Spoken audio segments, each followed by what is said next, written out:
Hello, everybody, and welcome to the Lunar Temple Podcast. So, in this week's episode, I'm going to be checking us in with the energy of the week ahead.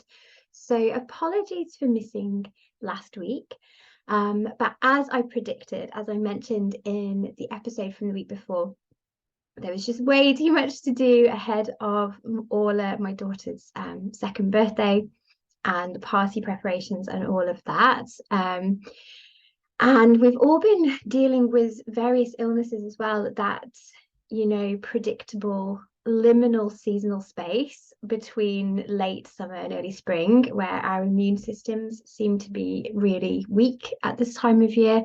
So yeah, there's just been a lot of various illnesses to contend with whilst preparing for birthday and parties and things like that. So yeah, apologies for missing that episode. But this week we are looking at the waning lunar energy and going into the dark moon phase this coming weekend. And then we're actually going to be welcoming in the final new moon of this current zodiac cycle. So next week, next Monday, is new moon in Pisces. And Pisces is the end of the zodiac calendar. So when we get to new moon in Aries, that signifies the new zodiac calendar. And it's often referred to as astrological new year. We also have in March the spring equinox. So the way that I view that festival is it is established spring. So if Imbolc is the end of winter, but also the beginning of spring, spring equinox is established spring. So it's that point where we can say, okay, spring really now is underway. And of course, the equinox is a moment of balance, isn't it? It's that time where we have equal lengths of light and dark, day and night. And then from that moment onwards, it's that tipping point into longer days, more light and more warmth as we make our way towards the summer and the first of the summer celebrations, if you like, but it's also a spring festival too. Another liminal festival is Beltane, or Bealtaine to use its Irish name, which is the May Day festival, and it holds the energy of late spring and the start of summer. So all of that is coming in March, but here towards the end of, or middle now of February, working with the end of February next week, we are looking at closing down this cycle. So closing out this current zodiac cycle and all that it has taught us and shown us about ourselves and our life and what we want, and really starting to think about this sense of new year. So there have been many opportunities to welcome in a new year, from the 1st of January, or even before then. Some people start to feel that way with the winter solstice. And so I don't feel that any of them is more valid than any other. I think there's layers to New Year, which is how I personally perceive it. And so rather than taking just one date and saying that's my new year, for me, it's that beautiful spiraling effect of divine feminine wisdom or earth-based wisdom. And it's this sense of adding a new layer to my New Year celebrations. So for me, that begins with the winter solstice, with that rebirth of the sun. But that begins really an opportunity to start reflecting and start really working with my goals and my wishes and my dreams and my intentions. And then it just keeps having another layer. So the calendar changing to 2023, January 1st, a new year. So again, that sense of leaving the old year behind and welcoming in the new. And then Imbolc to me is very much another opportunity to cleanse and purify and think about spring and think about what I want, but still be in the hibernation type energy of late winter. And then again, this opportunity with the astrological new year and the next turning of the wheel with the spring equinox. So there's loads of different ways that you can work with the seasons and the astrological rhythms and cycles. And over time, you'll get to learn what really sits with you. Some people wait this whole time, and the spring equinox is their new year. Some of my close friends do that, and that is their big celebration. That is when they kind of come out of retreat from the winter months and they start doing more work, and they are more visible and they are more seen and have more offerings to share. And I know other people that are really really called to work more with Imbolc or more with January. So as I said, there is no, well, in my opinion, there's no right or wrong way. And for me, like I've said, it's a real kind of layered sense of just adding another layer to this New Year celebration. So we will be talking more about that as we get closer to the spring equinox. I will do a special episode too, all about the spring equinox and some of its traditions and ways that you can honor it now. But let's get back on track. Let's talk about this week and what we've got in store. So today, 13th of February, we are in a Scorpio moon. Now, for me, Scorpio is a tricky sign. It's tricky, but it's also very empowering depending on how I meet it and what is going on for me. And so it's really helpful also to learn how the signs affect you and learn how the moon in those signs affects you. But yeah, Scorpio is my rising sign, and it's a very emotional sign, but emotional in a different way to a water sign such as Pisces, because it's very karmic and it tends to bring stuff up. It doesn't like, Scorpio doesn't like kind of shallow, it doesn't like surface level stuff. It really wants to bring truth up and reveal things, and it's kind of really happy to go into the underworld and bring stuff up.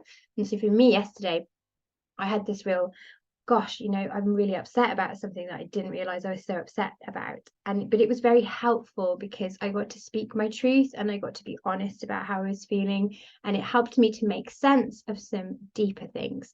So Scorpio is like that.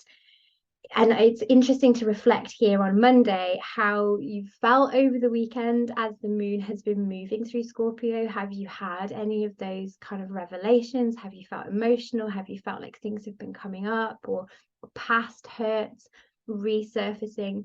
So just paying attention to that. They're always helpful to learn from, how things are showing up for us, looking at that shadow side of ourselves. So today is the last day that the moon is in Scorpio, and today is the final quarter moon. So when we look at the sky, we're going to see that beautiful symmetry, beautiful, like one side in darkness and one side in light. And this is that signal to us, which I often talk about. Now is the time to prepare, make your preparations for lunar winter. So it's when we see that in the sky, it is telling us, this is about to tip into that real waning energy now. And we are going to be moving through into the dark moon phase over the weekend.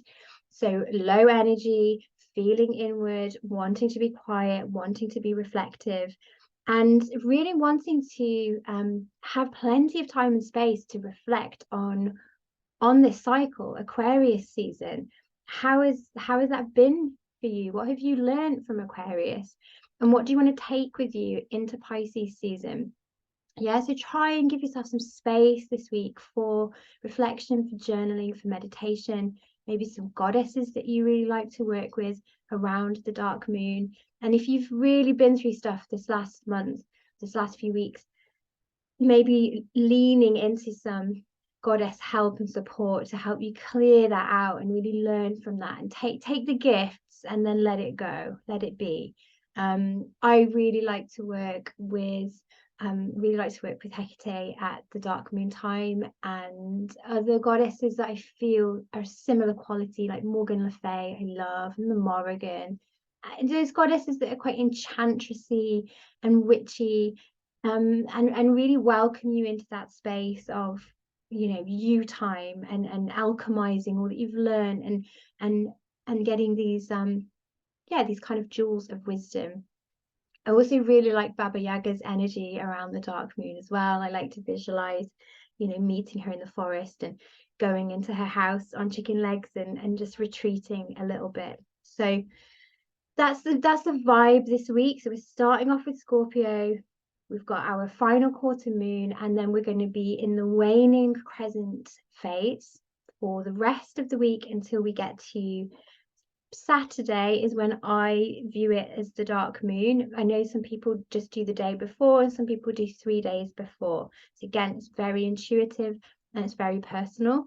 For me, I'm treating it as Saturday, dark moon in Aquarius. So Tuesday, Wednesday, we've got the moon in Sagittarius, and that will feel quite nice after Scorpio because it's light and it's bright and it's very optimistic. And it might be a nice, as you're making your preparations for lunar winter, if you've got any socializing to do. I mean, tomorrow is Valentine's Day, so it's quite a nice day to have in Sagittarius. It's very loving and it's very generous and it wants to connect with others. So yeah, Tuesday, Wednesday, Sagittarius days. We've still got a fair bit of moonlight left. Good to be social. And then we've got Capricorn for Thursday and Friday, and Capricorn is that grandmother, crone, elder energy. It is earth element, and I really feel like that is calling us in. If we think of Baba Yaga again, so really she's calling us back into the woods, calling our wild woman self back home. So I would take Thursday and Friday as days to begin to come back to yourself, circle back to yourself, call your energy home. And then Saturday and Sunday, the moon will be back in Aquarius. So we've done a full cycle and we're arriving back in Aquarius, which we began our lunar cycle with the new moon in Aquarius. So for me, how I practice like that is when we've got a dark moon in the sign that we had the new moon in, that is your time to revisit that sign. So feel into the qualities of Aquarius whilst the moon is in Aquarius over those days, and pay attention. How does it feel and how has it felt this whole lunar cycle to be working with that Aquarius energy? What has it taught you? Have you had any revelations this month? And also, have you stayed true to your intentions? So if you had intentions to do with creativity, which we talked about, I think, in an episode a couple of weeks ago, but really embracing our creative self, feeling more liberated and more free, stepping into our truth, stepping into our power and our light and taking up space. So maybe we got really lit up about all those themes and then we haven't really stayed connected to them. So your dark moon is your time to ask yourself why. Is it just busyness? Did we just get distracted? Did those self-limiting beliefs get in the way again? And how can we continue to work on that then? Maybe Pisces season can help us with some of that stuff. Is it other people getting in the way? So just really reflecting, and we're not doing it to think, oh man, it's another moon cycle and I didn't pay attention or I didn't follow my intentions. It's not heavy and we're not being judgmental. It's just a reflection and a questioning with loving kindness towards ourselves. So we just ask, oh yeah, do you know what? Didn't make a lot of space for that. And I really wanted to. So, okay, what can I do? Do I need better boundaries? Do I need to stop taking on so much of other people's stuff? Or do I need to work more on these limiting beliefs that are holding me back? Yeah. So Pisces season is actually going to begin on Saturday. So the sun is moving into Pisces on Saturday, and then we begin dreamy, mystical Pisces season. So we've got that interesting handover, if you like, because on the weekend we're going to have the moon in Aquarius, and then we've got the sun in Pisces. So it's almost like handing over the baton, if you like. And then our new moon in Pisces, as I mentioned at the start of this episode, is on Monday. Pisces season is one of my favorites because it is so otherworldly and dreamy and mystical and mythical. It can be tricky territory because Pisces is so emotional. It is a water sign, but it's a water sign that has this really mutable energy. So Pisces is a mutable sign. It has one foot in winter and one foot in spring. Its symbols are the two fish swimming in opposite directions. And it has this affinity with moving between what we might refer to as the waking world and the other world, or the waking world and the dream world. So it's moving, mutable, changeable. And sometimes Pisces in their kind of shadow self can be too away with the fairies, if you like, for a better phrase. So too much in the other world and not kind of grounded enough in the here and now, in the material realm. And sometimes it can be frustrating for other people with Pisceans because they're not always here with you because they're off in the other worlds. But usually what this means, how this shows up for them, is they're usually poets or artists, songwriters, sculptors, teachers, like spiritual teachers, so what they actually give to the world is all the beauty that they have received in the other world, and then they bring it back and share it with us via their art, via their music, via just the way that they are. So it's a beautiful sign to connect with. And if you are really feeling the call to have more time for creativity, to shift some of those blockages around your creativity, Pisces season really is the time to lean in to that dream-like quality. There's a herb that really resonates with Pisces season, is actually ruled by Pisces and is native over here in the UK to this land. It's native in other places too, but mugwort is an incredible herb to work with for Pisces season. It helps us to connect to our subconscious. It helps us to connect to the dream realm. And it helps us to really tap in to our soul self.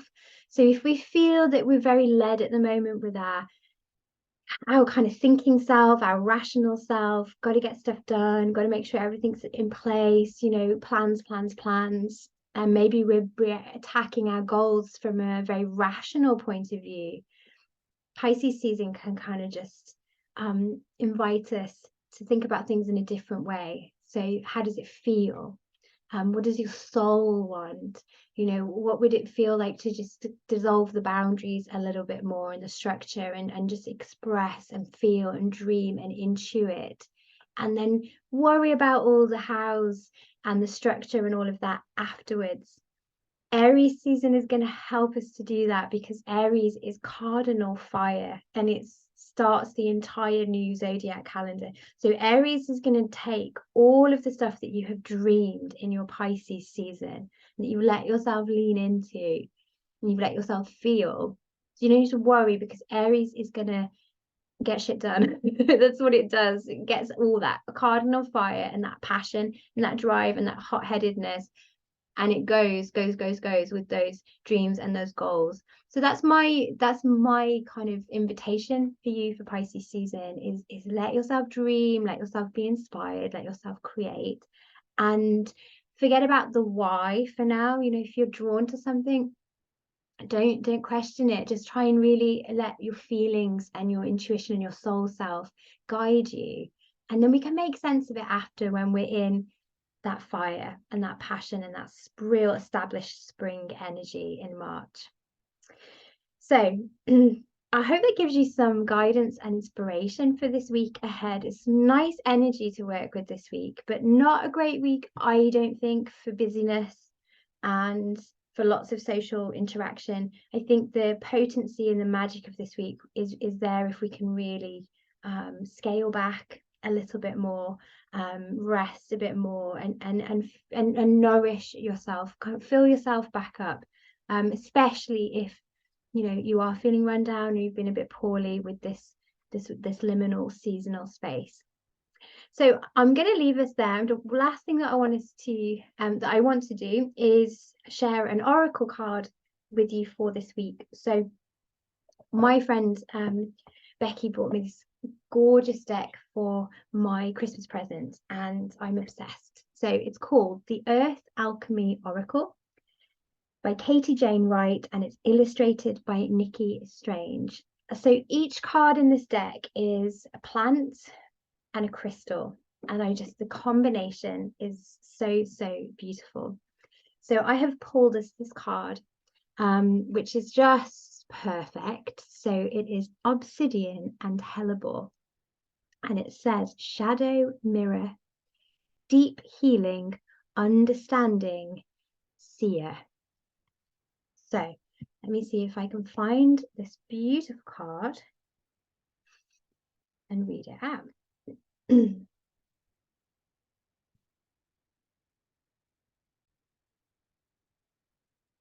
So starting with obsidian, the obsidian part of this card.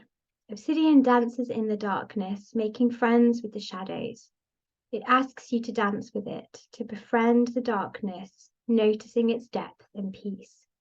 There is no darkness without light, and you are a dance of both. You are not good, and you are not bad. You simply are.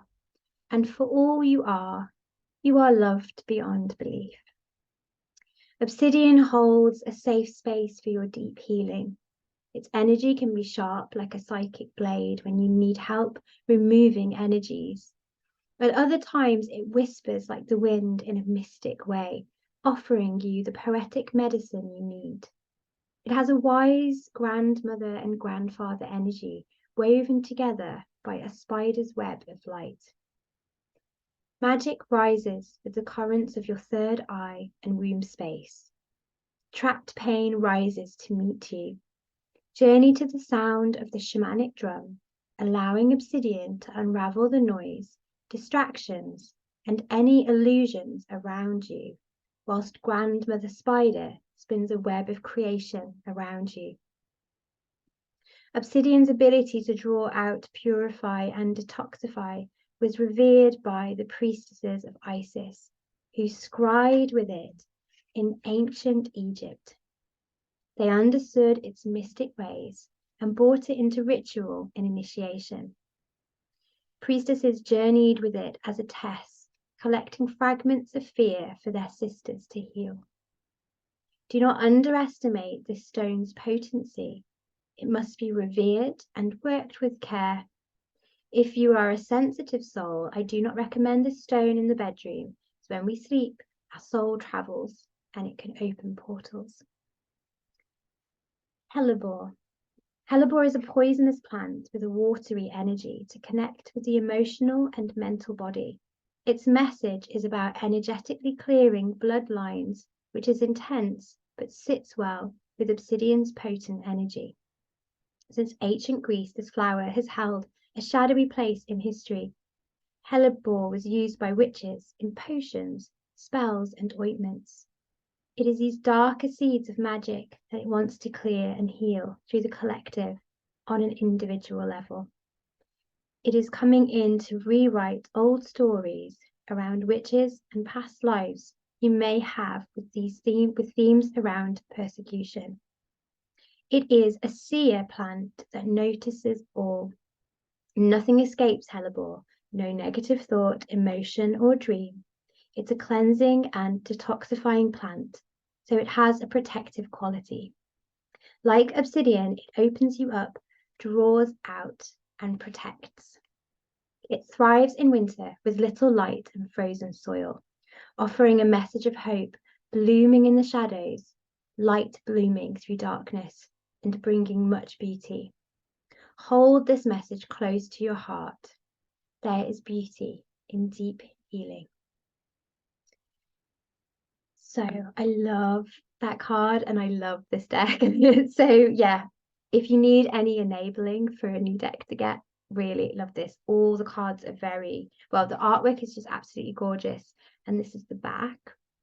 But the messages, they're really, as you can tell, they're really detailed, and there's a lot in there to work with. And then of course you can then work with these crystals and sit with these plants. You know, obviously the poisonous plants need to be an energetic meeting, not taking them in any way. definitely not saying that on video. Encouraging you to work with hellebore in that way. But yeah, beautiful deck, beautiful message, and perfect, I think, for this Scorpio moon day today, but also for the dark moon phase at the end of the week. So really hope you've enjoyed this episode.